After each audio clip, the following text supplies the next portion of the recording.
White CEO found a black dishwasher working double shifts without pay. What he discovered shattered him. Subscribe for more stories. The sharp metallic sound of a skillet hitting the tiled floor echoed through the kitchen's dinner rush clamor, silencing it for a heartbeat. In that brief pause, everyone at Northside Grill stopped. "Aaliyah, what in the world is this?" the manager, Frank Delaney, yelled, jabbing a finger at the ticket for table 12. "This was for a chicken marsala, not the grilled salmon. Are you actively trying to sabotage my line?" Aaliyah Brooks offered no defense. Her hands, damp from the sink, shook almost imperceptibly. She stooped, retrieved the pan with a cloth, and placed it back into the sudsy water. Her dark hair was neatly pulled back beneath a well-worn cap, and her apron showed the day's hard work in a mosaic of stains. "It wasn't her ticket," someone mumbled, just loud enough to be heard. Another young cook scoffed under his breath. "She toils like a machine and still keeps a smile on her face." "Something's not right with her," Aaliyah caught the remark, but her focus remained on the pots, her face angled away to conceal the blush rising on her neck. She remained silent. At the dishwashing station next to her, Connor Whitmore stood motionless. To the staff, he was just Kyle, the new hire in scuffed shoes and a slightly too large uniform, his name tag pinned on crookedly. The reality was that he was the chief executive of the Whitmore Dining Group, the corporation that owned this very franchise. His true purpose for being there was a complete secret. Connor had come of age in kitchens just like this one. His own mother had once cleaned one of their first restaurants late into the night, until the day she filed a complaint about hazardous work conditions. She was terminated 2 weeks later, the reason cited as poor performance. He knew it was retaliation. She passed away a year after that, too dignified to accept his help and too defeated to continue fighting. He had been a powerless 22-year-old then, but he had sworn to himself that he would one day seize control of the very system that had broken her and rebuild it. Now, years later, corporate boardrooms had become his world, filled with policies that were polished yet utterly disconnected from reality. He had lost faith in his manager's reports, so he had come to see the truth for himself. And on this day, he saw Aaliyah. When the chaos of the rush finally subsided, Connor grabbed a cloth and began wiping down the counters beside her. "Are you all right?" he asked, avoiding direct eye contact. Aaliyah continued her work.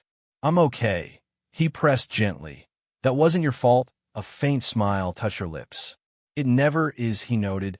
"You're always here this late." She just shrugged. "It's a training shift." A frown creased Connor's brow. "How long have you been in training?" 14 days, she replied. 14 days, each one a double. "You've worked double shifts for 2 solid weeks?" Connor questioned. "I'm not officially on the payroll yet," she explained hurriedly. "Just trying to prove I'm worth it." His frown deepened. "Is that even legal?" A dry, humorless laugh escaped her. "Does it really make a difference?" Before he could respond, she was gone, carrying a heavy stack of trays. That evening, long after the last employee had left, Connor feigned checking supplies near the mop closet, lingering. Aaliyah had returned to the dish pit, her arms submerged to the elbows in greasy water. She moved with a machine-like precision, quiet and completely absorbed. Her scrub brush was worn down, and her hands were chapped and red from the harsh cleaning agents. It was then that he saw her glance toward the basket of bread near the prep station. While most had been thrown out, a small end piece of a baguette was left. Drying her hands on her apron, she glanced around before reaching for it. She cradled it with an almost reverent gentleness and took a small, careful bite. Connor was frozen in place. It wasn't just her hunger that struck him so profoundly. It was the quiet, almost furtive way she moved, like someone accustomed to feeling ashamed, someone who had learned long ago to conceal her suffering behind a polite facade. A deep ache settled in his chest. In that moment, she was his mother, wiping the same counters, hiding the same exhausted eyes. He turned away, his jaw tight, a lump forming in his throat. Whatever he had come here searching for, he had just discovered it, and the reality was agonizing. Connor stood across the street, partially obscured by the unsteady glow of a streetlight, as he watched Aaliyah enter a dilapidated apartment building. The structure seemed to have been left behind by time itself, with its flaking paint, crooked window frames, and a front door that hung askew on its hinges. It was long after midnight, and he knew he should be home. Yet, something about Aaliyah's quiet strength throughout her shift resonated deep within him. When she had emerged from the restaurant alone, clutching a small, crumpled paper bag, he had felt compelled to follow. He crossed the street after a few minutes, his attention captured by a soft light emanating from behind the tattered blinds of a ground-floor unit. Through a thin gap, he was offered a look into her life. The living space was minuscule, with barren walls, a worn-out couch, a simple folding table, and a single photograph on the wall, a faded picture of a woman with 2 young children. Aaliyah entered, placed the paper bag on the table, and then vanished down a short hallway. She reappeared moments later, guiding a wheelchair. In it sat her mother, slumped over, her gray hair sparse and her eyes distant. Aaliyah knelt beside her. "Hello, Mama," she whispered, tenderly adjusting the shawl around her shoulders. "It's all right. I'm home now." From a bag, she produced a container of mashed potatoes and a bread roll. Seated on the floor, she gently spoon-fed her mother with immense patience. Her mother, Ruth Brooks, said nothing. Aaliyah did not hurry her. There was no sign of frustration, only a quiet, unwavering devotion. Connor felt his throat constrict. Eventually, Aaliyah wheeled her mother back to her bedroom and returned, her movements slower than before. She rubbed her tired eyes and then opened another door. Inside, a teenage boy was on a mattress on the floor, a textbook open in his lap. "You're not asleep yet?" she asked. "This math is impossible," he complained. Aaliyah smiled wearily and sat down next to him. "Let me have a look." They huddled over the notebook together, her finger tracing equations as she patiently guided him through the problem. Her voice was too low for Connor to hear, but her face was illuminated with the same gentle warmth she had shown her mother. Afterward, she ruffled his hair. "Get some sleep. Big day tomorrow." "I'm not a little kid," Malik grumbled. She kissed his forehead anyway. Back in the main room, Aaliyah unwrapped the bread roll. She sat by herself on the couch and ate it slowly, in the profound silence, trying to make the small meal last. Connor pressed his hand against the cold window pane. This was not merely a dishwasher. She was a daughter, a sister, a caregiver, a fighter. She had just endured a 14-hour shift under immense strain, only to come home to a mother who didn't recognize her and a brother needing help with his studies. And she gave him her all. Connor had reviewed all the data, the staffing charts, the shift reports, the policy documents, but none of it could have prepared him for this, for witnessing the human cost firsthand. Then came the moment that broke him. Aaliyah gazed toward the hallway, where a soft light still glowed from her mother's room. She held the last piece of bread in her hands, as if it were a treasure. "Don't you worry, Mama," she whispered into the quiet room. "I'm doing fine. I still have my job. And today, I found a whole piece of bread. Nobody even touched it." She offered a small smile to herself and took a bite. Connor turned away from the window, his eyes stinging with unshed tears. He had come to inspect a restaurant. Instead, he had witnessed a quiet testament to human endurance, and something deep inside him fractured. From that night forward, Connor could not erase the image of what he had seen. Aaliyah was no longer just another face among the overworked staff in a struggling franchise. She was the silent anchor holding her fractured family together. And against all odds, she continued to navigate each demanding shift with an understated grace. He started to observe her more intently, not as a superior scrutinizing an employee, but as a student learning a profound lesson. Each day, she arrived punctually, her hair pulled back, her apron already marked with stains before the lunch service even began. She never glanced at her phone, never uttered a complaint, and never refused to take on an extra task or clean up a mess that wasn't hers. She moved with a certain rhythm, a methodology to her work, as if washing dishes were a solemn duty. Connor witnessed the first incident by chance during a chaotic Saturday night service. The kitchen was overwhelmed with orders, the industrial dishwasher had malfunctioned, and the atmosphere was thick with tension. Aaliyah worked quickly, pulling open the heavy door of the washer, a cloud of steam enveloping her as she reached for the next pan. Suddenly, there was a sharp crack of shattering glass. A wave of heat rippled through the air. A large glass bowl had exploded from the intense heat right in her hands. She yelped and dropped the fragments instinctively. Connor saw the blood almost immediately, crimson lines tracing paths down the side of her palm. Aaliyah, he began, taking a step toward her. I'm okay, she insisted, quickly wrapping her hand in a towel and concealing the injury behind her back. But she was far from okay. Connor followed her discreetly around a corner and found her at the utility sink, letting cold water run over the gash, her lips drawn into a tight line. He said nothing. He simply took a clean handkerchief from his pocket, a real cloth one, not a paper napkin, and carefully wound it around her hand. She glanced at him, her gaze truly meeting his for the first time. Her eyes were moist, but it wasn't from the physical pain. You always have one of those? She asked, her voice attempting a lightness she didn't feel. He managed a small smile. An old habit, she nodded, taking a deep breath. I've had worse. I believe you, he answered softly. She didn't reply, but as she returned to her station, she left the handkerchief in place. Later that week, during a less frantic lunch shift, Connor was tasked with calling out an order to the waitstaff. He looked at the ticket and hesitated. Chicken Florentine, he mumbled. Aaliyah glanced up from the dish pit. Florentine, she gently corrected, drying her hands on a cloth. It has spinach, he gave her a sheepish grin. Still getting the hang of things, I guess. She walked over and pointed to the ticket. You'll learn. Next time, just ask. I've got you, he smiled back. Deal. That brief interaction stayed with him. It wasn't her words, but the way she said them, without any hint of condescension or impatience, just genuine warmth. She had made him feel like he was part of the team. But the defining moment occurred on a night a fierce storm rolled into town. The wind battered the back doors and the lights flickered ominously just as the last shift was ending. Then, the kitchen was plunged into darkness. The power was out. A few gasps broke the silence, and a cook dropped a pan with a loud clatter. The emergency lights cast long, strange shadows down the hallway. Someone swore into the darkness. Connor was about to use his phone's flashlight when he saw that Aaliyah was already in motion. She retrieved several small candles from the manager's office, tea lights intended for table centerpieces, and methodically placed them along the countertops.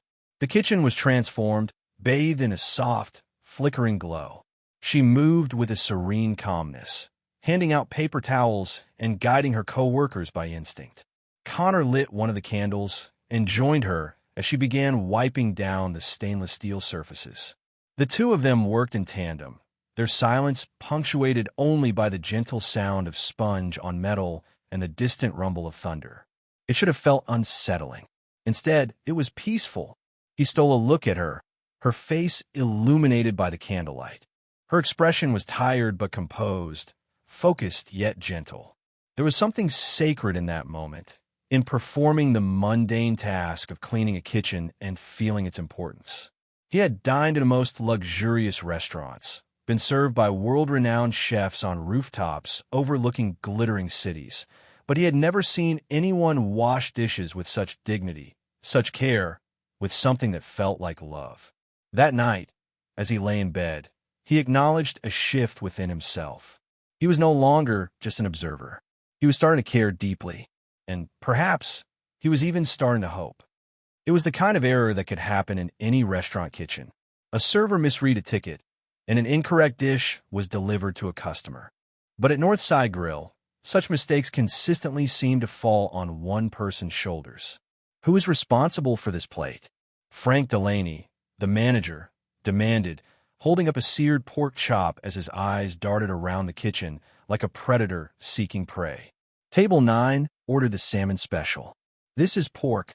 Who sent this out? The cooks exchanged nervous looks. A couple of them quickly looked away. One of them smirked. No one said a word. Frank's head snapped toward the dishwashing station. Aaliyah froze, a sponge still in her hand. You again, he barked, striding toward her. Did you mix up the tickets again? Aaliyah began, her voice barely a whisper. It's you every single time, Frank growled. Do you think I won't notice your screw-ups just because you're quiet all the time? You're fortunate I haven't fired you yet. Connor, who was stacking trays nearby, let the top one fall with a deliberate clatter. It wasn't her, he stated firmly, stepping forward before he could think twice. She hasn't been anywhere near the line all day. Frank whirled around. Excuse me? She's been washing dishes since her shift began. I was on the prep line with Luis when that order came in. It wasn't her. Connor was surprised by the tremor in his own voice. It wasn't fear. It was a cold fury, barely restrained behind his clenched jaw. Frank took a menacing step closer, his lip curling. You've been here 5 minutes, Kyle. Don't act like you understand how things work around here. Before Connor could retort, he felt a gentle pull on his sleeve. He turned to see Aaliyah standing beside him, her face pale and her posture rigid. Her fingers were lightly wrapped around his wrist. She looked at him, not with anger or shame, but with a desperate plea. Don't, she whispered. Please, it's fine. It's not fine, it is, she insisted. If I cause a scene, if he fires me, there's no safety net, no other job lined up. If I lose this job, my mother won't survive. Connor stared at her, the surrounding kitchen noise, orders being called, pans sizzling, knives chopping, fading into a distant hum. In that instant, everything else disappeared. This was the reality of survival. It wasn't about fighting back or screaming. It was about enduring. She released his wrist and turned back to the sink. Frank scoffed, muttered an insult under his breath, and stalked away with the plate. No one else spoke up. An hour later, after the dinner rush had ended and the kitchen staff was thinning out, Aaliyah slipped into the break room. Connor paused for a moment before following her quietly.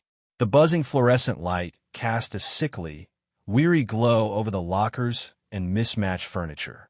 She sat alone on the bench, her arms wrapped around herself, her head bowed. He watched her for a moment, uncertain of what to do.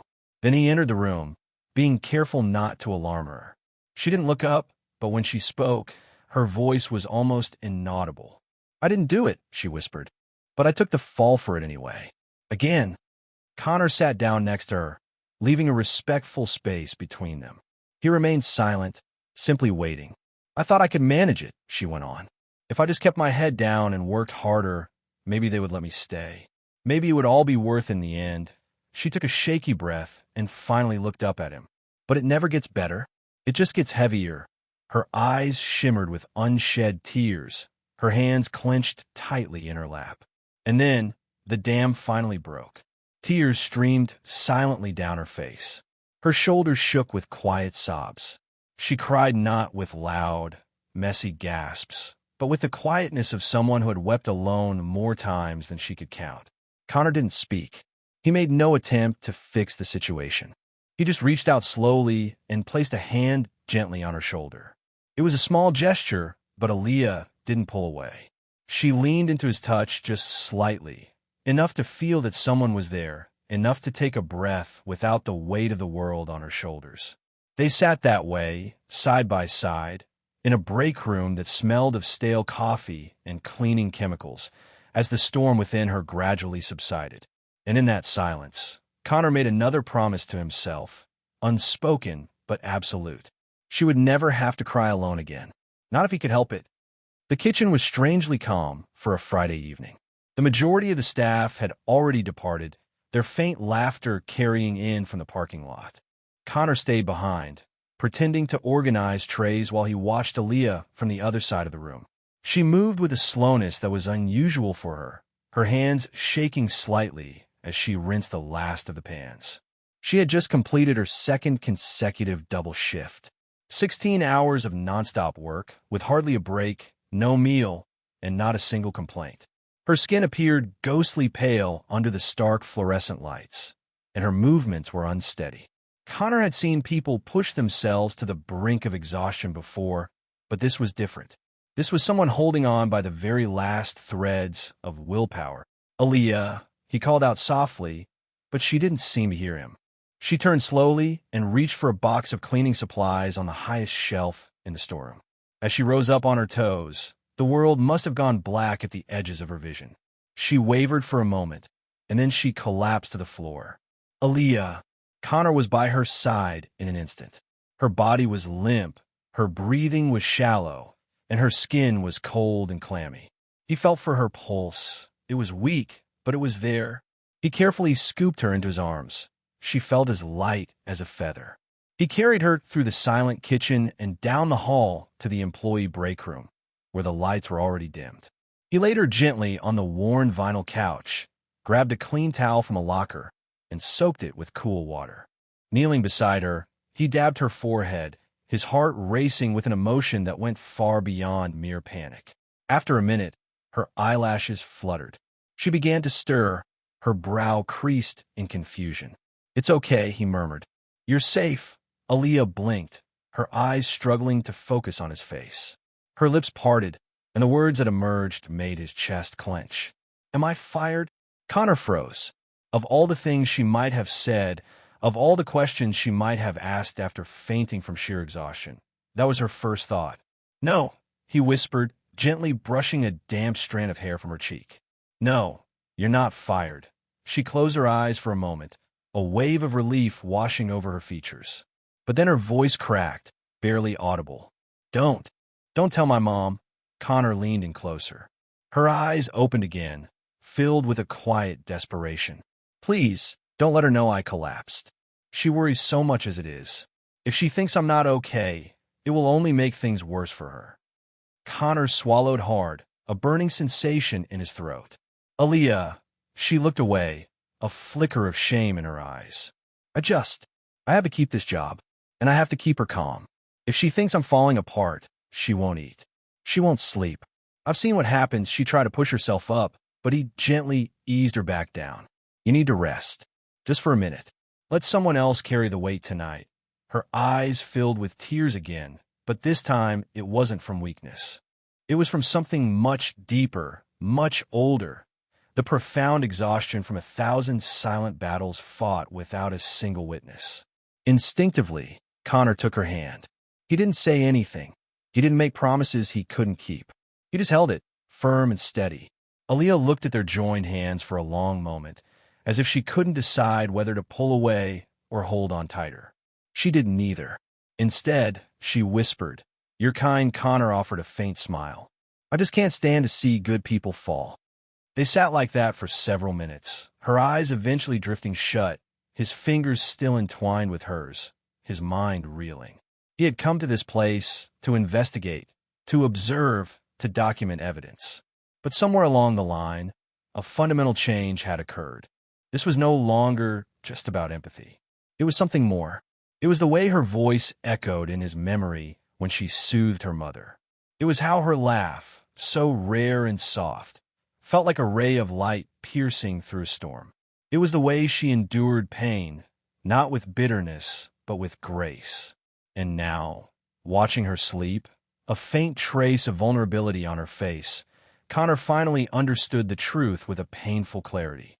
He was in love, not with her story, not with her as a symbol of resilience, but with her, with Aaliyah Brooks, the young woman who scrubbed dishes with raw, chapped hands and went home to a world of brokenness, yet still found space in her heart for hope.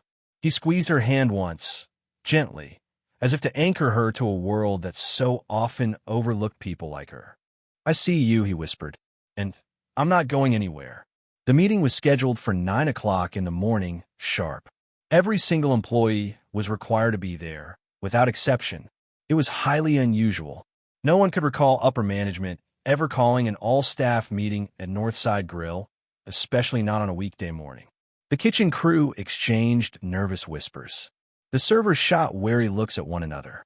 Frank Delaney, the manager, paced anxiously by the cash register, muttering instructions to himself as if the building itself might crumble under the pressure of a surprise visit. Aaliyah sat near the back of the dining room, her hands clasped calmly in her lap. She looked as exhausted as ever, but there was a new air about her, a quiet, centered watchfulness. Then the main doors swung open. Connor Whitmore walked in, not in his usual stained work shirt and Kyle name tag, but in a tailored dark suit. He moved with a quiet confidence toward the front of the room. A hush fell over the staff. It was Frank who broke the silence. "Can I help you, sir?" Connor turned his head slowly. "I believe you already have," he said, his voice even, his gaze steady. "But not in the way you imagine." A ripple of murmurs spread through the room. Connor stepped onto the low host stand platform, facing them all. "My name is Connor Whitmore," he announced. "I'm the CEO of the Whitmore Dining Group, and for the past several weeks, I have been working here undercover." The silence that followed was absolute. Frank's face went white. The smirk on the young cook's face dissolved. The server who had once mocked Aaliyah for smiling stared intently at the floor. Connor continued, "I didn't come here to frighten anyone. I came because I no longer trusted what I was seeing on paper. Reports can be easily manipulated. Numbers can be fudged. But the truth lives in the small, everyday moments. It's in who cleans up the messes, who stays late without being asked, and who eats last. If they eat at all." He clicked a small remote. The large flat-screen TV behind the bar lit up, displaying a series of surveillance clips without audio, only a timestamp. There was Aaliyah wiping down the sinks long after closing. Aaliyah bowing her head as Frank yelled at her. Aaliyah collapsing in the storeroom. Clip after clip showed her going far beyond her duties and getting nothing but mistreatment in return. Then, he played an audio recording from one of his shifts, his own voice asking, "You're always here this late?" And Aaliyah's reply, "Just a training shift." A heavy silence filled the room, a palpable weight settling on everyone present. Frank stumbled forward, looking flustered. This is all being taken out of context. We provide opportunities here. You have to test an employee's dedication." "No." A voice cut through the tension from the back. It was firm and clear. Everyone turned. Aaliyah was on her feet. Her face was pale, but her expression was resolute. Her hands trembled slightly, but her eyes were unwavering. She walked slowly toward the front, past the rows of her stunned colleagues, past the frozen figure of her manager. She stopped a few feet from Frank. "You think that because I am quiet, you can treat me however you want," she said, her voice soft but steady. "You think that silence equals consent? That if someone needs a job desperately enough, you have a right to treat them like they're nothing?" Frank opened his mouth to object, but Aaliyah pressed on. "But you don't. You can't treat people like they are disposable just because they need a paycheck, just because they are afraid." She turned to face the room, her gaze moving across the faces of the people she had worked alongside for weeks. "I used to believe I had only two options: keep my head down and say nothing, or risk losing everything. I thought survival meant making myself small. But I was wrong." Her voice gained strength. "I have a right to work without being afraid. I have a right to a life, not just an existence. And so does every single person in this room." Several people nodded in agreement. One of the servers wiped a tear from her eye. Even the other dishwasher, who was usually quiet and disengaged, stood a little straighter. Connor stepped down from the platform and walked toward her, not as a CEO, but as a man who had watched his own mother be crushed by the same silence. "You are right," he said, his voice thick with emotion. "And I want to make this perfectly clear. No one in this company should ever be made to feel invisible." His eyes met hers. "Aaliyah, you didn't just speak for yourself today. You spoke for hundreds of others who are still too afraid to find their own voice. You are not invisible. You are the light we have been missing." Then he turned to Frank. "You're fired." Effective immediately. No one applauded. No one cheered. But the silence was no longer filled with fear. It was filled with relief. Aaliyah stared at Connor, completely stunned. "So this whole time, you were watching me?" He looked at her with gentle eyes. "No," he said. "I wasn't just watching you. I was learning from you. You taught me how to listen, how to lead. And somewhere along the way, I learned how to love you." The words hung in the air, soft yet powerful. Aaliyah's eyes filled with tears, but this time, she didn't look away. She didn't try to hide. She simply nodded, a sob catching in her throat. She was no longer invisible and no longer silent. The door was open just a crack when Connor knocked. From inside the apartment, he could hear the faint scratching of a pencil on paper and the soft, patient murmur of a woman's voice. He knocked again, more gently this time.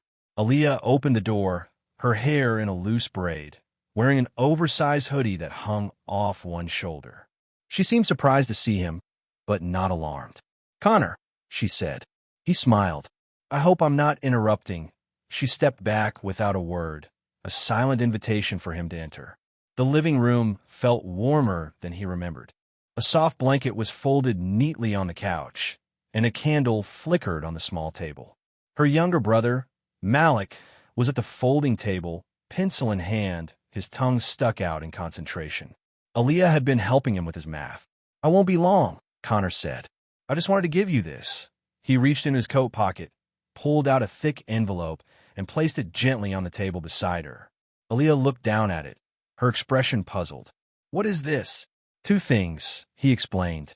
"A full scholarship for you to go back to medical school, and a job offer, senior advisor for employee advocacy. We're creating a new department to protect people like you, and I want you to help me lead it." She didn't reach for the envelope. Her hands seemed to hover over it, as if afraid it might vanish. "Why?" she whispered. "Why are you doing all of this for me?" Connor's voice was gentle. "Because you taught me that people don't grow from power or money. They grow from gratitude, from humility, from seeing someone else's courage and choosing to rise with them." Aaliyah stared at him, her eyes wide as she blinked back the tears that were forming. She swallowed, then gave a slow nod. "Thank you," she said, her voice full of emotion but steady. Connor gave her a small smile, nodded a hello to her brother, and turned to go. The sky had opened up by the time he got to the street. Rain was coming down in cold, clean sheets, soaking his shirt within seconds.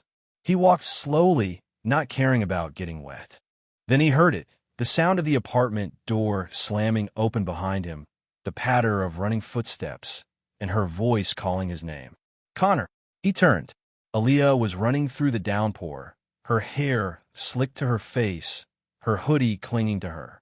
She reached him and, without a word, wrapped her arms around his waist, burying her face in his chest.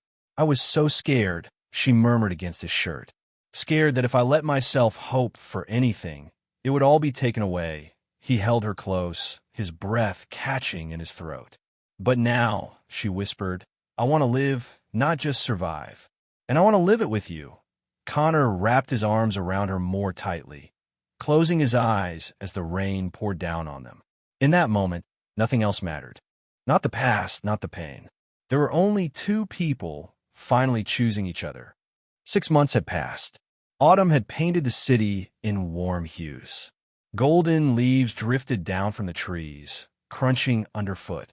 The air itself felt lighter, as if the world had been given a fresh start. Aaliyah Brooks stood outside the main hall of the university, a backpack slung over her shoulder, her hair pulled back in a casual ponytail. Her eyes shone with a feeling she had almost forgotten: joy. She was back in medical school, the dream she had once sacrificed for survival, now vibrant and real. A full scholarship covered everything: tuition, books, and living expenses. In the evenings, she attended virtual meetings as the senior advisor for employee advocacy at the Whitmore Dining Group. She embraced the role with passion. Every policy she helped create, every change she proposed, was rooted in her own lived experience. She championed the quiet, overlooked, and resilient workers like herself, ensuring that every decision made space for their dignity. Her mother, Ruth, was now in a comfortable care facility, paid for by the company's new healthcare program. Her good days far outnumbered the bad, and the nurses told Aaliyah that Ruth smiled whenever she heard her daughter's name. Her younger brother, Malik, was flourishing at his new school, coming home every day buzzing with excitement about math, science, and the occasional complaint about bad cafeteria pizza. And Connor was still by her side. Their relationship was not a grand public spectacle, but a quiet bond built on shared coffee, long walks, and the comfortable ease of two people who had seen the worst in the world and still chose to believe in the best. One afternoon, Aaliyah brought coffee to Connor's office. She found him looking at a small frame on his desk. Inside, pressed neatly under glass, was her old, faded, and stained dishwashing apron. Aaliyah raised an eyebrow. "You kept that," Connor smiled. "It's the most valuable thing in this room." Her expression softened. "Why?" Because it reminds me of what truly matters, he said. That even the strongest systems are nothing without a human heart. She reached out and took his hand, holding it tight. Late October delivered a perfect golden Sunday. Aaliyah, Connor, and Malik walked through the park near Ruth's care home. The trees were a blaze of crimson and amber. Malik kicked his way through piles of leaves, his laughter echoing in the crisp air, while Aaliyah walked beside Connor, her coat buttoned against the autumn chill. As they neared the building, the sound of music drifted from an open window, an old piano melody that her mother had always loved. Aaliyah stopped, a flicker of uncertainty in her eyes. "Do you think she'll know who I am today?" Connor squeezed her hand reassuringly. "She always knows, even when she can't show it." Inside, a nurse guided them to the courtyard. Her mother sat in a wheelchair, her eyes closed, a warm blanket tucked around her lap. Aaliyah knelt beside her. "Hi, Mama." Her mother's eyes opened slowly. For a long moment, there was nothing. Then, her gaze met Aaliyah's, and a spark of recognition lit up her face. "Aaliyah," she said, her voice thin but clear. Aaliyah gasped, tears instantly welling up. From behind them, Malik cried out, "She remembers. Mom remembers." The nurse covered her mouth, her own eyes wide with surprise. Aaliyah gently cupped her mother's face, whispering, "Yes, Mama. I'm here," her mother smiled. Aaliyah turned, walked straight into Connor's arms, and held him tightly, tears of joy streaming down her face. She remembered, she whispered. Connor held her close. "You gave her a reason to come back." Aaliyah pulled back slightly, looking up at him. "No," she corrected gently. "We did." He cupped her cheek in his hand. "You healed a broken system," he said, "and you healed me." Aaliyah leaned in and kissed him, a slow, grateful kiss as golden leaves swirled around them. She was no longer the invisible girl from the dish pit. She had become someone extraordinary, simply by choosing who she wanted to be. And love, steady and true, was walking right beside her. Aaliyah's story serves as a reminder that even in the most difficult of circumstances, compassion can find a way to take root, and love can find a way to grow. If her journey has moved you, please consider subscribing to our channel, where we share powerful, true-to-life tales that honor resilience, hope, and the quiet strength found in everyday people. Join our community and never miss a story that might just change your perspective on the world.